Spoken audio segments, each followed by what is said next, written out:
There have been many times in my career where I've been asked to paint a saint whose life has been so, you might say, commandeered into the purposes of the official church that all resemblances to humanity have disappeared.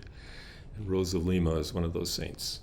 She was a child. When I was a child, she was one of the saints that was presented to us as a goad or an impetus for us to be chaste, because her whole life, as presented to us by the sisters and by the priests, was an incredibly strict ascetic who whipped herself, rubbed lye into her face, ordered the servants in her house to beat her, slept on broken bottles and jars to torment her body, and remained a virgin. That's what we knew of her when I grew up. And when I was asked to paint her for the Catholic Cathedral in Santa Fe, New Mexico, I thought to myself, first of all, why in the name of God did you choose her when this church is filled with lovely little children and married couples who are going to pray in this church? What are you trying to say to them with this saint, however famous she may be in the Americas?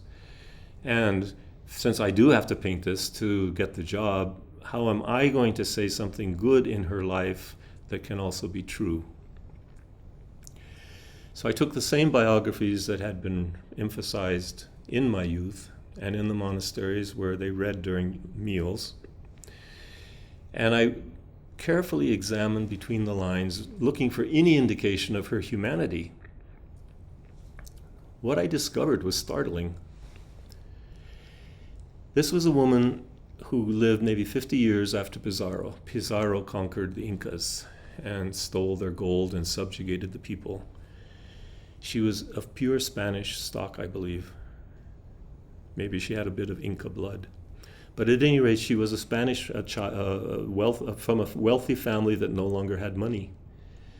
And her family did not want her to go to a convent, although she wanted to go to a convent. They wanted her to stay and get married and bring money back into the family. And she refused. And that was the reason she rubbed lye all over her face, because she had no other way to keep herself from getting married off. But underneath even that story, when she was a child, her grandmother, a Spanish woman whose name was Elizabeth Isabel, she was named after that woman. She was baptized Isabel. And then several days later, her mother, when she was looking into the crib, thought she saw a rose in the child's face and decided the child would be better called Rose. So she started calling the child Rose. And the grandmother continued calling her Isabel.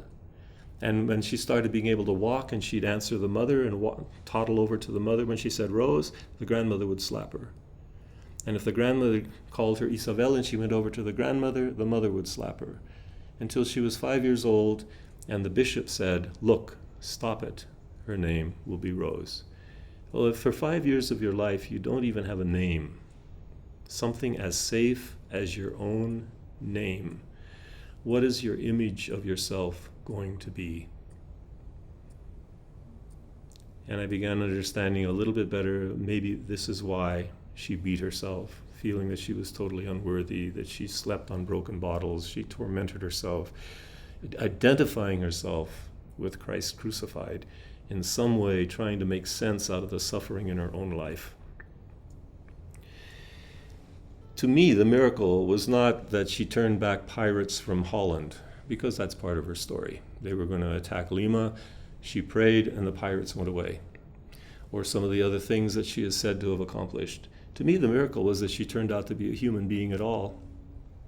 And that as this, again, Dominican tertiary, this woman who didn't go to a convent but lived a semi-religious life in her family's house, that she played the guitar, she wrote love poetry to God, and that every night near her death, when a bird would come to sing outside the window of her bedroom, she played a love song on the guitar. That this is what I wanted to say to the children of Santa Fe, that this woman, that holiness has to do with life, it doesn't have to do with death.